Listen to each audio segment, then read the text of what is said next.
네, 모레 열리는 대통령 선거에 나선 각 당 후보들은 일제히 권력기관 개혁을 다짐했습니다. 다만 검찰과 국정원 개혁 공약을 세부적으로 보면 후보 사이의 차이도 적지 않은데요. 대선 이후 김순환 검찰총장의 거취도 관심을 끌고 있습니다. 사회부 법조팀 최두희 기자와 자세한 얘기 나눠보겠습니다. 어서 오십시오. 예. 자, 최 기자, 이 검찰 개혁 문제는 대선 때마다 등장하는 이슈이긴 한데 올해도 등장을 했습니다. 각 후보들 간에 전체적인 큰 틀에서의 어떤 공약은 좀 비슷한 것 같습니다. 네, 그렇습니다. 전체적인 면에서는 비슷하지만 세부적으로 들어갔을 때는 다소 차이가 있다라고 볼 수가 있는데요. 먼저 차기 정권이 들어서면 검찰 조직의 변화는 피할 수 없을 것으로 보입니다. 대선 주자들의 권력기관 공약의 핵심이 바로 검찰 개혁이기 때문인데요. 우선 고위공직자 비리를 전담하는 고위공직자 비리수사처, 줄여서 이 공수처 설립 논의가 화두로 떠올랐습니다. 먼저 공수처 신설에 동의한 주요 대선 후보들의 말부터 들어보시죠. 네. 공수처 설립해서 검찰을 견제하고 검찰의 잘못에 대해서 책임을 물을 수 있도록. 검찰도 또 마찬가지입니다. 지금 굉장히 많은 권한을 갖고 있고 이것이 매 정부마다 문제가 되어 왔습니다. 검찰 개혁은 공수처, 공직자 비리수사처 반드시 만들겠습니다. 공수처 신설하고 또 검사장 직선제로 정치검찰 개혁하겠습니다. 네, 보셨듯이 한마디로 검찰이 제 식구 수사를 제대로 못하기 때문에 그러니까 외부의 독립적인 수사기구를 만들어서 검찰은 물론 정부의 고위 관료들까지 수사를 하자는 건데요. 문재인, 안철수, 유승민 그리고 심상정 이렇게 네 후보는 공수처를 만들어서 검찰을 개혁하겠다고 했습니다. 하지만 여기에 반대하는 목소리도 있죠. 바로 자유한국당의 홍준표 후보입니다. 홍 후보의 말부터 들어보시겠습니다. 공수처라는 거는 새로운 검찰청 하나 만드는 겁니다. 결국 그것도 대통령이 임명합니다. 홍 후보는 공수처가 또 하나의 검찰 조직을 만드는 옥상옥이라면서 반대 의사를 밝힌 겁니다. 그러니까 바로 검찰이 또 다른 검찰 조직을 만들기 때문에 홍준표 후보는 반대했고 나머지 네 후보는 찬성하는 입장이라고 볼 수가 있습니다. 네, 검찰 개혁 큰 틀에서는 공감을 하는데 이 세부적인 방법론에는 좀 차이가 있는 것 같고요. 검경 수사권 조정 문제 이것도 뜨거운 감자인데 이 부분도 좀 후보들 간의 온도차가 있는 거죠. 네, 그렇습니다. 이 검경 수사권 조정 문제는 검찰이 수사권과 그리고 재판에 넘기는 그런 기소 권한을 모두 가지고 있기 때문에 제대로 견제받지 않는 그런 권력인 만큼 권력을 분산해서 그러니까 경찰도 일부 권력을 분산해서 수사권을 주자라는 부분인데요. 주요 대선 후보 대부분은 이른바 검찰 독재를 방지한다는 면에서는 의견을 모았지만은 말씀드렸듯이 세부 내용에서는 차이가 있다라고 할 수가 있습니다.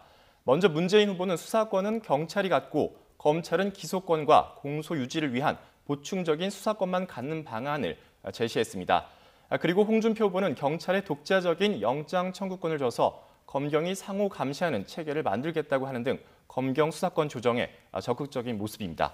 그리고 세 번째로 이제 안철수 후보도 검경 수사권 조정으로 검찰 권한을 통제한다는 그런 원칙을 세웠고요. 유승민 후보 같은 경우에는 검찰과 경찰이 모여서 수사만 전담하는 이른바 수사청 설치를 추가로 공약했습니다. 마지막으로 심상정 후보가 있는데 특정 범죄와 피해 수준에 따라 수사권 일부를 경찰에 주겠다고 했습니다. 네. 어떤 후보가 되든 지금 대선 이후에 김순환 검찰총장의 거취 문제도 지금 관심 아닙니까? 네, 그렇습니다. 김순환 검찰총장의 임기는 오는 12월 1일까지입니다. 그러니까 한 6개월 정도 남은 셈인데요. 하지만 김순환 검찰총장이 새 정부 출범에 맞춰서 거취를 고심하고 있다라는 것으로 전해지면서 검찰 안팎으로 사퇴론과 완주론이 앞서고 있는 모습이라고 할 수가 있습니다. 그러니까 자신을 임명한 박근혜 전 대통령을 구속 기소한 데 따른 도의적인 부담 그리고 우병우 전 청와대 수석의 구속영장 기각 부분이 김 총장을 흔드는 사퇴론에 해당되는 요소라고 할 수가 있습니다. 반면에 김 총장이 임기를 끝까지 채워야 한다라는 완주론도 만만치 않은 모습인데요. 임명권자를 구속했다고 총장이 바로 사퇴하는 게 오히려 나쁜 선례가 될 수가 있고 여기에 지금 법무부 장관마저 대행체제인 상황에서 검찰총장까지 대행체제로 바뀌게 될 경우에는 말 그대로 검찰 조직의 입장에서는 바로 조직 자체가 흔들 수 있다는 그런 위기감이 감돌고 있는 겁니다. 다만 검찰총장의 2년 임기를 보장한 현행 검찰총장법이 정권 교체와 맞물려서 사실상 휴지 조각으로 전락 경기 사실인 만큼 대선이 다가올수록 이제 이틀밖에 남지 않았는데 김순환 총장의 고민은 깊어지고 있다고 할 수 있습니다. 자, 이제 또 하나의 권력기관 국정원 개혁 문제도 빼놓을 수가 없는데요. 자, 각 후보들 이 부분에 대한 방법론 어떻게 차이가 있습니까? 네, 이 부분에 대해서는 이제 국정원 개혁 문제는 그동안 계속 이제 매번 대선 때마다 나왔던 화두라고 볼 예. 수가 있습니다. 하지만 이 같은 경우에는 이념적인 성향에 따라서 후보들마다 좀 의견이 다소 갈렸다라고 볼 수가 있는데요. 3대 2 정도로 이제 갈렸다고 할 수가 예. 있습니다. 먼저 국내 정보 수집 기능을 둔 먼저 새 후보의 말부터 들어보시죠. 국정원은 국내 정보 파트를 폐지하겠습니다. 국정원을 해외 안보 정보원으로 국정원도 마찬가지입니다. 국정원도 국내 정치 개입은 금지해야 합니다. 선거에 개입하고 간첩 조작하고 민간인 사찰하는 국정원은 폐지하겠습니다.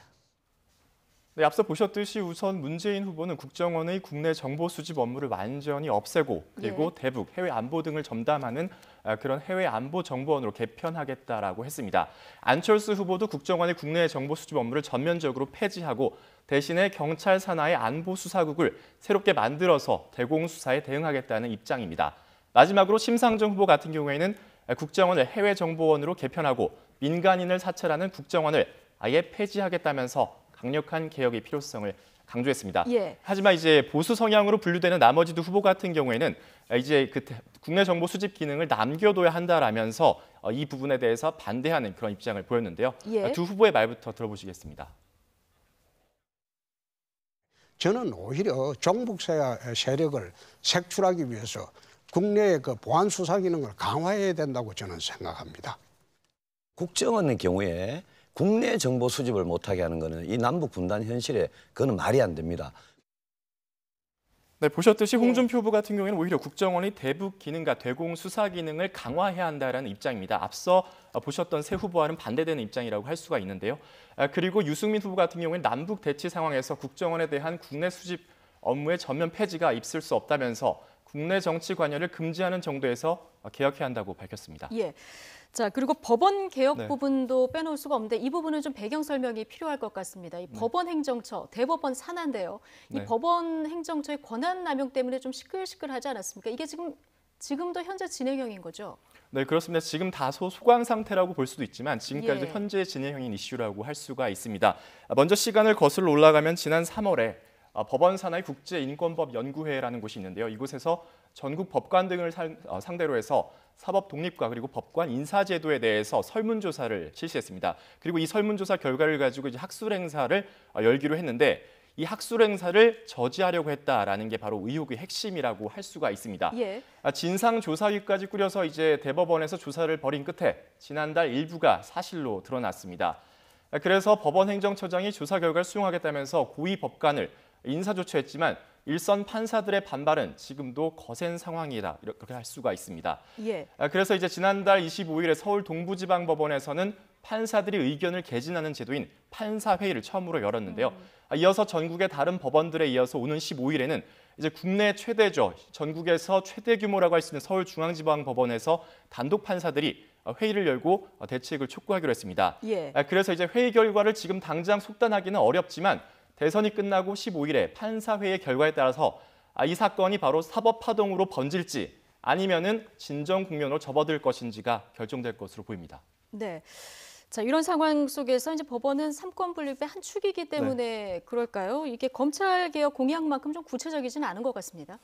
네, 그렇습니다. 아무래도 삼권 분립이라는 특성상 다른 검찰이라든지 국정원 개혁과는 달리 예. 사법부의 개혁에 대해서는 다소 좀 유보적이거나 아니면 구체적인 공약 등을 대부분의 후보가 밝히지 않은 상황인데요. 예. 대법원장의 권한 축소를 골자로 한 법원 개혁에 대해서는 대부분 동의하는 모습이었지만 구체적인 대안을 내는 데에는 후보들이 미흡했다라고 볼 수가 있습니다.